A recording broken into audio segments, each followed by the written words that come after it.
La segunda parte de este ejercicio consiste en aplicar el sobredicho ejemplo del Rey temporal a Cristo nuestro Señor conforme a los 3 puntos dichos: el Rey, el llamado y la respuesta, con las características que tiene la persona de ese Rey, que es jefe natural, con el llamado que hace, pasando por la lucha, por la dificultad para llegar a la victoria, y la respuesta, que es como una obligación para todo aquel que tuviera honor.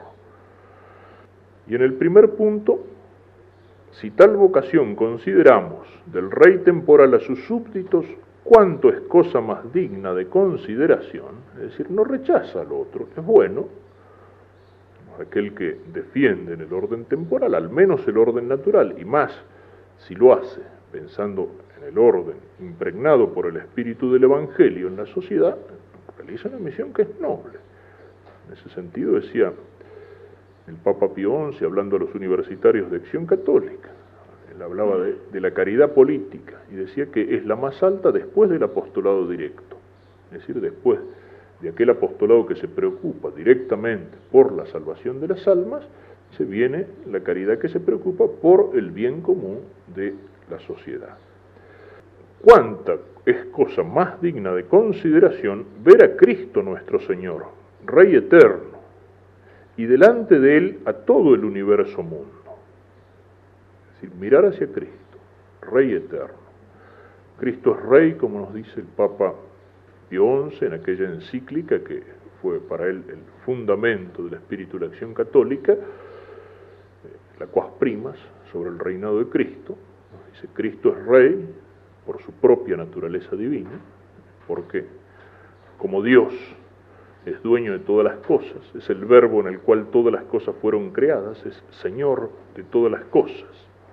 Pero Cristo también es Rey por derecho de conquista, no solo porque por su propia naturaleza es Señor de todo el orbe y de todas las cosas, sino también por derecho de conquista, porque Él se lanzó a conquistarnos, porque Él nos conquistó, nos rescató con su sangre del poder del pecado y de la esclavitud del demonio.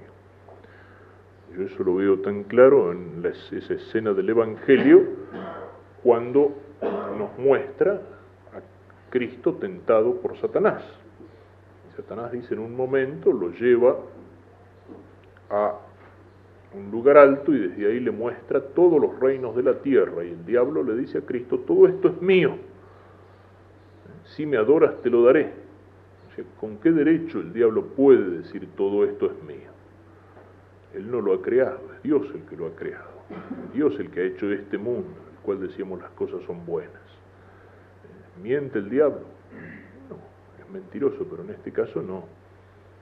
El que peca se hace esclavo del demonio, dice San Juan. Es decir, por el pecado el diablo de alguna manera reina en todas las naciones de la tierra. Toda la primera parte, en los 2 primeros capítulos de la carta a los romanos de San Pablo, precisamente sostiene esa tesis, para hablar después de la redención, de la necesidad de la redención de Cristo. Dice, todos pecaron, los judíos porque tenían la ley y no le hicieron caso, y los gentiles porque aunque no tenían la ley revelada de Dios, tenían la ley natural que Dios había impreso en sus corazones y podían conocer a Dios y no quisieron conocerlo.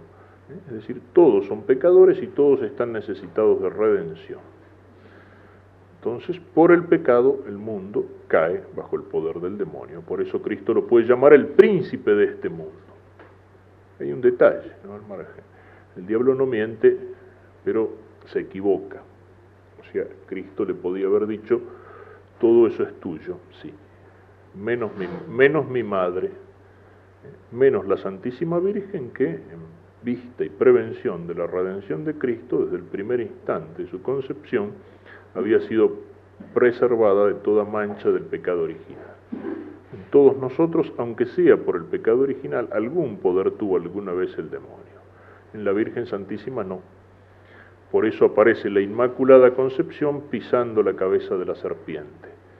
Es la primera victoria de Cristo, la Virgen. La primera derrota de Satanás, la Virgen. Escapó al poder del demonio. Pero Cristo, eso que el demonio le ofrece, Cristo no lo acepta de las manos del demonio y se lanza a conquistarlo.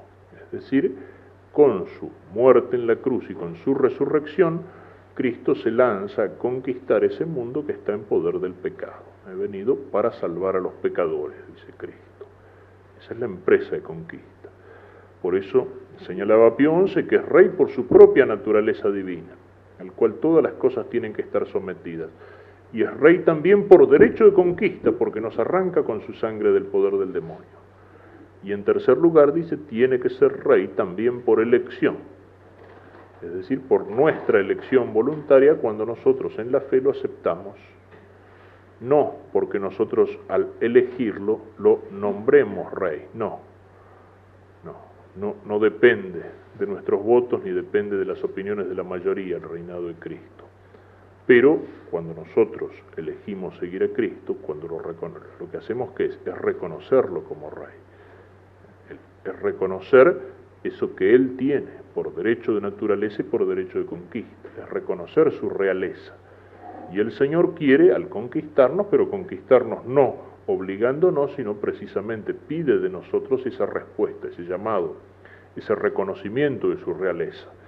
Y el reconocer a Cristo como Señor, el reconocer a Cristo como Rey, es también estar dispuesto a escuchar su llamado y a seguirlo. No es solo decir, lo acepto, sino al aceptarlo, tengo que seguirlo en su empresa de conquista. Por eso se dice que el apostolado del cristiano nace de la sola condición de bautizado. Por el solo hecho de ser bautizado, estamos llamados a ser apóstoles. No es una riqueza, no es un tesoro que nos podamos guardar para nosotros mismos. Es una obligación primera y principal de la caridad. Nace del poder rezar el Padre Nuestro, por el solo hecho de decirle a Dios Padre y saber que hay hombres que son hijos de Dios, al menos por la creación, y que no conocen al Padre que tiene en el cielo. Eso nos exige el apostolado. Si uno tuviera plata y comida que le sobra y tiene al lado un tipo que se está muriendo de hambre, no podría decir que es cristiano, sino lo ayuda. Con cuánta mayor razón si nosotros tenemos la riqueza de la gracia y la riqueza de conocer a Cristo y la riqueza por su gracia de vivir en gracia, con cuánta mayor razón esa riqueza tenemos que comunicarla a esos pobres tipos que son mucho más infelices que el que le falta un pedazo de pan o una ropa que ponerse o un techo con que cubrirse, porque le falta lo más importante, porque le falta el conocer a Dios, porque viven en el pecado, porque viven en el error, en la ignorancia, en la oscuridad, o hasta en el peligro de la condenación eterna. Entonces, si nosotros reconocemos a Cristo como Rey, tenemos que trabajar para que Él reine. Es decir, no nos podemos quedar pasivamente diciendo yo soy cristiano, soy católico y me preocupo de salvar mi alma. Cristo, nuestro Señor, Rey del universo, y delante de Él todo el universo mundo, al cual y a cada uno en particular llama, al cual y a cada uno en particular. Esto es propio de Cristo. Al cual y a cada uno en particular. El político se asoma al balcón de la casa de gobierno y le dice a la multitud reunida que tiene delante que ama al pueblo, así como una gran abstracción. Cristo no nos ama como multitud, no nos ama como masa, como conjunto. Cristo ama a cada uno de nosotros con un amor único e irrepetible. ¿Cierto? Nos ama, digamos, como pueblo en cuanto que ama a la iglesia, ciertamente. Pero no se queda el amor de Cristo en un amor genérico. Cada uno de nosotros es, en el amor y en la providencia de Dios, un proyecto único e irrepetible. Dios ama a cada uno de nosotros con un amor particular. Si no fuera así, no existiríamos. Con un amor no solamente particular, sino distinto. Cada uno de nosotros es un proyecto único e irrepetible de la providencia divina y del amor de Dios. Así como dicen que no hay dos hombres que tengan las mismas impresiones digitales, es decir, que no hay dos hombres que sean iguales, cada uno de nosotros es amado por Dios con un amor personal, con un amor único. Si Dios amara exactamente igual a dos hombres, no serían dos, serían uno solo. Pero es muy importante tenerlo en cuenta, sobre todo porque ¿De qué manera es el amor de Dios?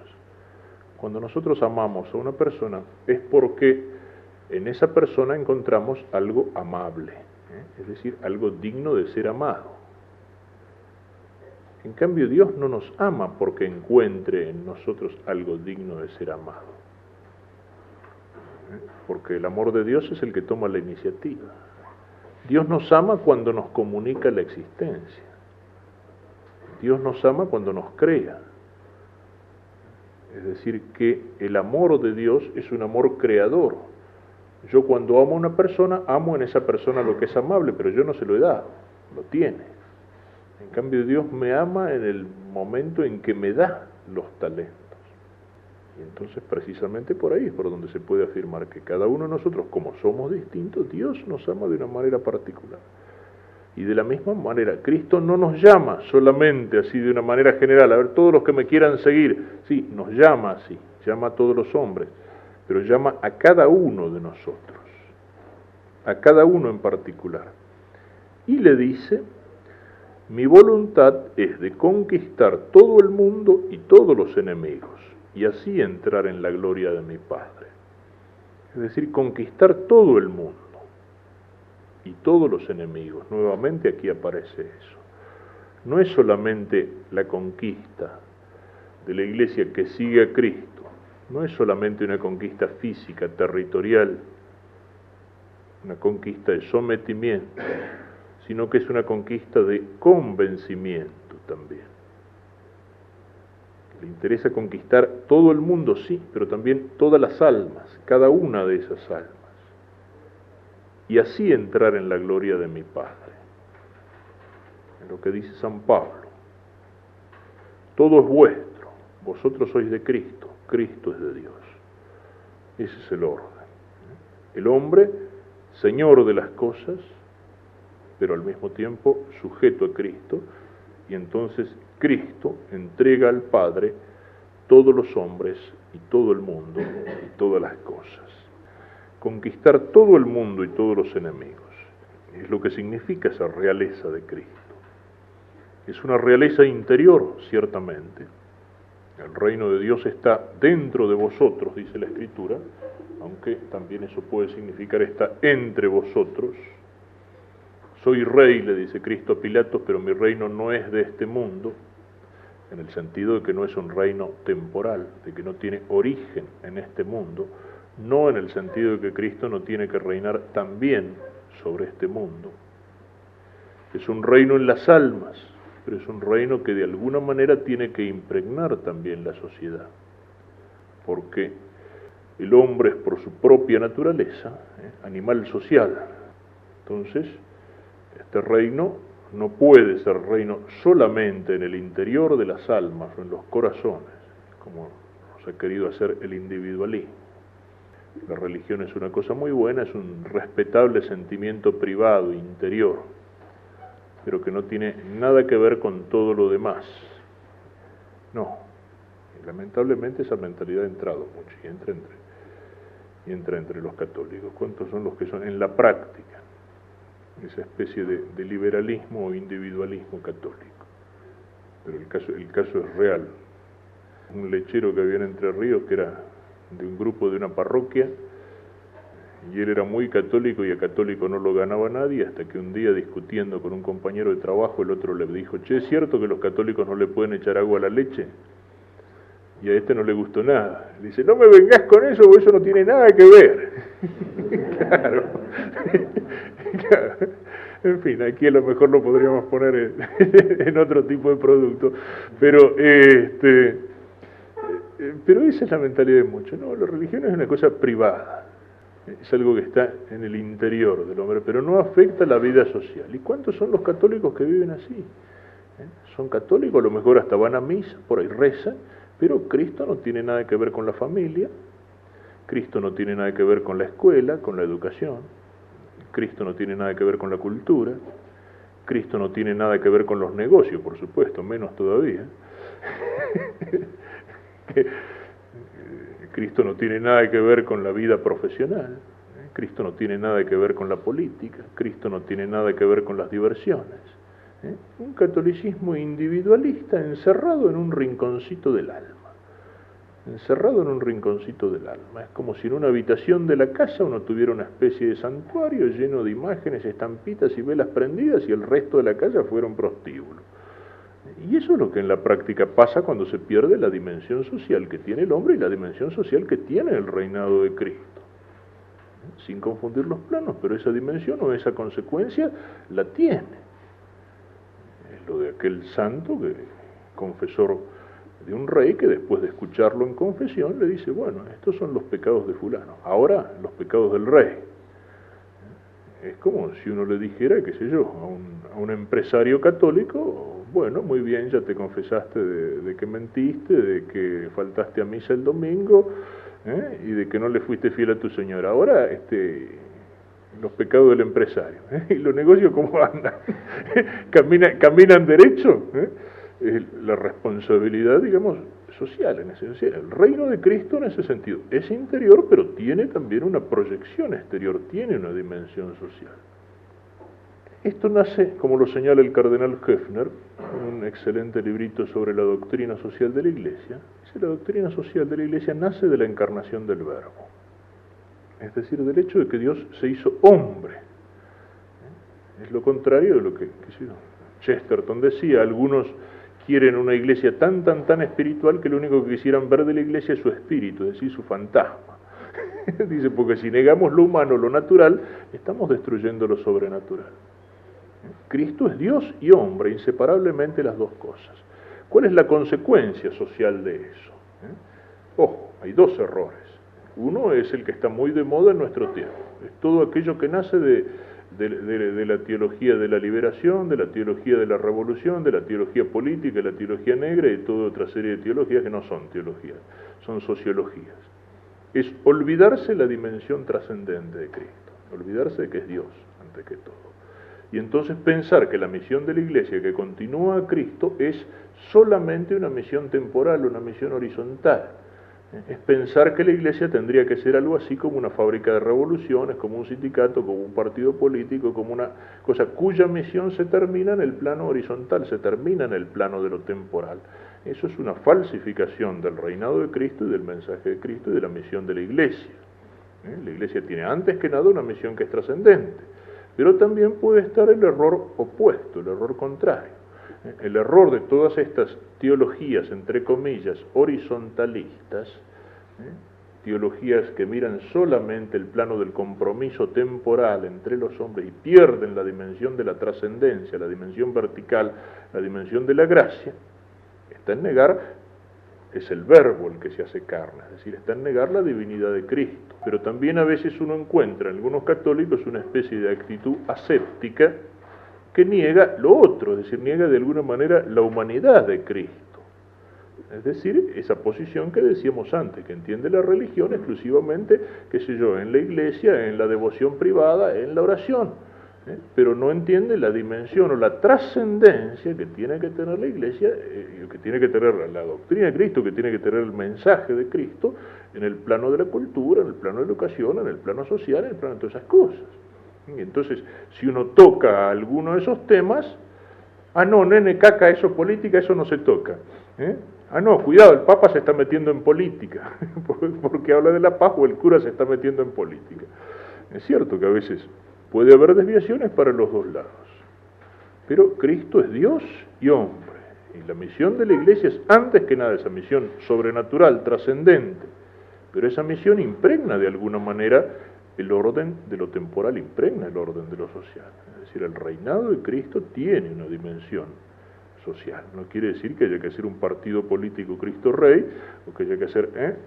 No, pero sí que la política, que el orden de entonces, tiene que estar impregnado por los principios del Evangelio, y eso hace incluso a la salvación del hombre, porque el hombre tiene una dimensión social.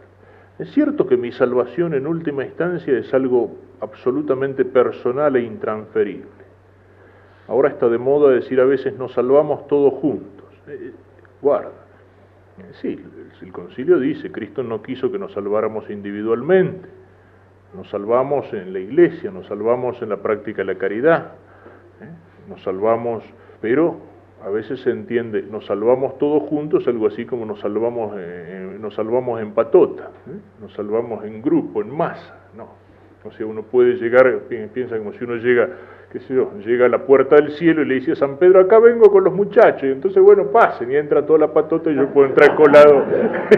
Ahí. No, mi salvación en última instancia es algo absolutamente personal e intransferible. Por más de sentido comunitario que yo tenga, en última instancia, en lo profundo de mi conciencia, el que le digo a Dios que sí o le dice a Dios que no y me salvo, me condeno, soy yo, y eso nadie lo puede hacer por mí. Un amigo me puede acompañar, un director espiritual me puede aconsejar, pero nadie puede tomar la resolución por mí. Es cierto. Y entonces, bueno, yo puedo vivir en un convento de santos que hacen penitencia y rezan todo el día y condenarme, decirle a Dios que no y condenarme. O al revés, yo puedo vivir en una sociedad corrompida, podrida, degradada, en un campo de concentración donde tratan de hacerme un lavado de cerebro todos los días para que me olvide de Dios, y decirle a Dios heroicamente, como los mártires, que sí, y salvarme. Las dos cosas son posibles, condenarme en una sociedad de santos o salvarme en una sociedad podrida. Pero sin embargo, el hecho de que el orden social, de que la educación, de que la cultura, de que la escuela, de que la vida de familia, de que la vida política, de que la vida profesional esté inspirada o impregnada en los principios del Evangelio, es tremendamente importante. Porque ¿qué es lo que pasa en la práctica? Del orden de la sociedad depende la salvación y la condenación de mucha gente, de mucha gente. Si esa sociedad al menos no respeta el orden natural, hay mucha gente que se condena por eso. O sea, y eso no es cuestión de teoría, sino de práctica, ¿no es cierto? Qué difícil es ser católico si uno lo quiere ser en serio en la sociedad que vivimos. Y eso que no es lo peor de lo peor, pero qué difícil es. O sea, qué difícil es para un joven o para una joven católica que quiere vivir, qué sé yo, con limpieza su noviazgo, que quiere vivir la pureza, que quiere vivir la castidad, qué difícil es vivirlo en una sociedad donde constantemente tiene un bombardeo de pornografía, de imágenes, de propaganda, de cine, de televisión. Qué difícil es para aquel que, qué sé yo, que como profesional, como abogado, como médico, como empleado, como trabajador, quiere ser correcto en el ejercicio de su profesión, qué difícil es ser católico en una sociedad donde lo contrario es precisamente lo habitual, donde hay una serie de cosas que son porquerías, que son delitos, y que un católico, que un cristiano no puede ceder y no puede transar con eso. Muchas veces el ser católico es ser heroico. ¿Por qué? Porque el espíritu que impregna el medio social, el ambiente en que vivimos, no es el espíritu de Cristo. No es el espíritu de Cristo. A veces se equivoca un poco la expresión cuando se habla de estructuras de pecado, porque el pecado no es de la estructura, sino de las personas. Pero hay estructuras sociales que están de alguna manera influenciadas o impregnadas por el pecado y que llevan al pecado. Pensemos en lo que significaría una moral de los medios de comunicación, por ejemplo.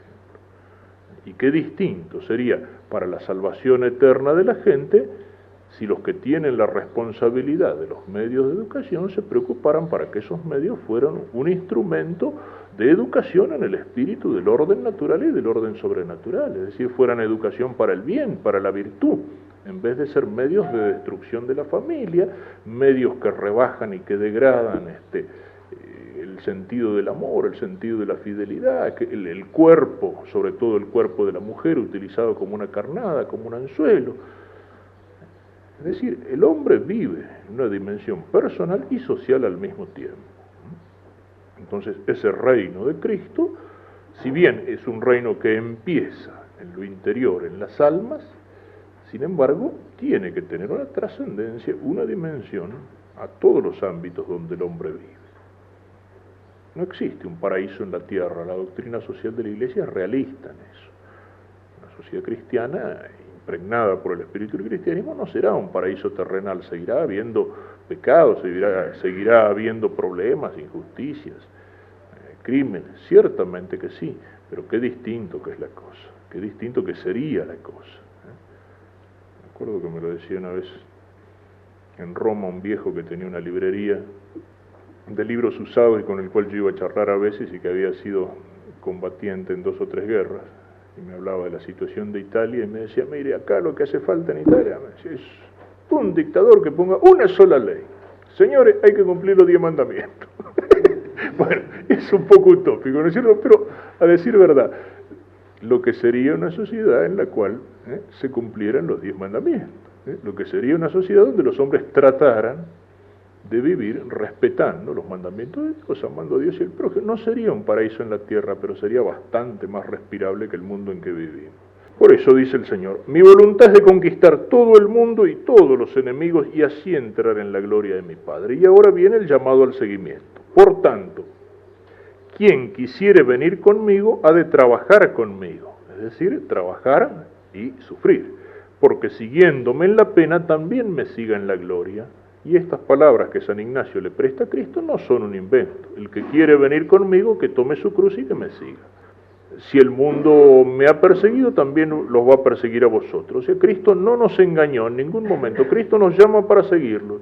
Pero Cristo nos señala que el camino para llegar a la gloria y al cielo pasa por el Calvario, que pasa por la cruz, que la cruz está presente de una manera o de otra en la vida del cristiano. El otro día citábamos aquella expresión de von Balthasar cuando dice que la tentación del catolicismo de hoy es evacuar la cruz, es decir, olvidarnos de la cruz. Y la cruz está presente en la vida del cristiano como en la vida de todo hombre. Y seguir a Cristo, sí, Cristo nos promete el paraíso, pero nos promete el paraíso pasando por la dificultad, pasando por la lucha, pasando por la cruz. Es exactamente como el programa de ese rey humano que decía San Ignacio. Nos convoca para una empresa ardua, para una empresa difícil. Ser católico en serio no es fácil. Ser católico en serio significa estar dispuesto a nadar en contra de la corriente, en contra del ambiente, en contra de las propias inclinaciones interiores al mal y al pecado. El camino que lleva a la salvación, dice Cristo, es el camino estrecho. El camino que lleva a la perdición es un camino ancho. Y yo le agrego, cuando lo pienso, es un camino ancho y aparte de eso es un camino en bajada y aparte de eso de estar enjabonado o aceitado. O sea, es mucho más fácil dejarse llevar por el mal. Cristo nos convoca al camino estrecho. Es decir, no nos engañó, no nos mintió. Eso no lo entienden tantos católicos que piensan que vivir en católico es una especie de acomodarse. Si yo me porto más o menos bien, el Señor me tiene que dar una vida feliz acá abajo. La mentalidad que tenían los judíos en el Antiguo Testamento, hasta los tiempos del libro de Job. Al justo todas las cosas le tienen que ir bien acá en la tierra y al que es malo le tienen que ir mal acá en la tierra. Y el Señor en ningún momento prometió eso. No nos mintió, no nos engañó. Ese es el llamado, para conquistar todo el mundo y todos los hombres, y así entrar en la gloria. Pero para esto, seguir a Cristo, y Él nos marca el camino. ¿De qué manera? Lo vemos en estos días en que revivimos su pasión. El segundo, la respuesta pone aquí. Considerar que todos los que tuvieren juicio y razón ofrecerán todas sus personas al trabajo.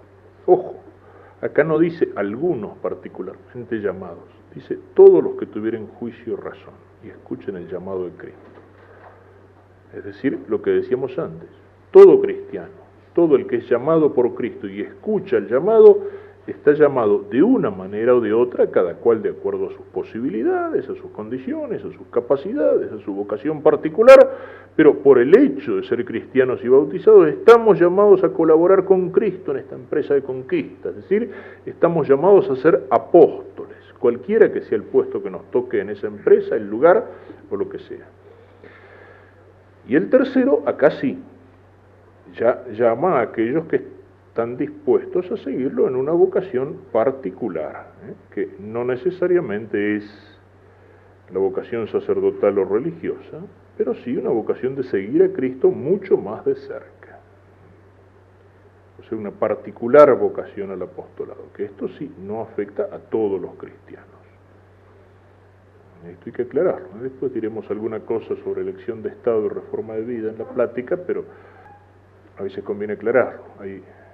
Los ejercicios están para ayudarnos a purificarnos interiormente, hacer el balance, escuchar el llamado de Cristo y ver qué es lo que Cristo quiere de mí. Lo que Cristo quiere, no el sacerdote que predica.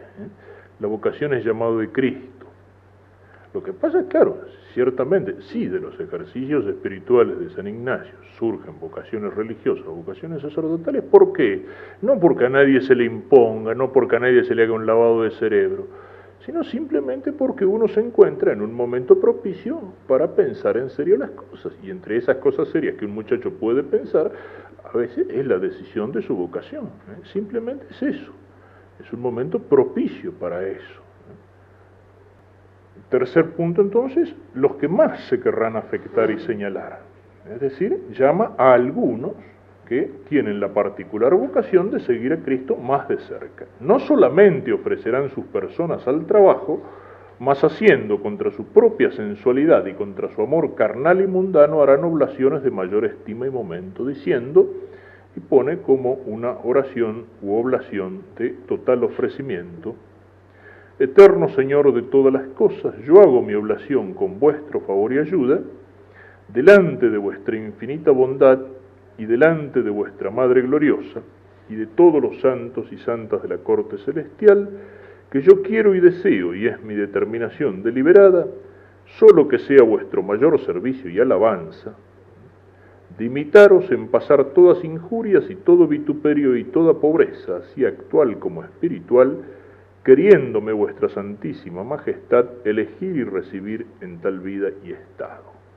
Como una oración que culmina la respuesta más total, más generosa a este llamado, la cual supone incluso una disposición interior para seguir a Cristo, si así es su voluntad y si es para su mayor gloria, seguir a Cristo incluso en la persecución, incluso en el vituperio, incluso en la pobreza. Es una disposición general, digamos, interior, como puede serlo, por ejemplo, en la disposición para el martirio. No todos los cristianos están llamados al martirio, es decir, a morir mártires, pero todo cristiano que ama de veras a Cristo debería tener en lo interior de su corazón y de su voluntad una disposición para el martirio, si es que así fuera para mayor gloria de Dios y si esa fuera la voluntad de Dios.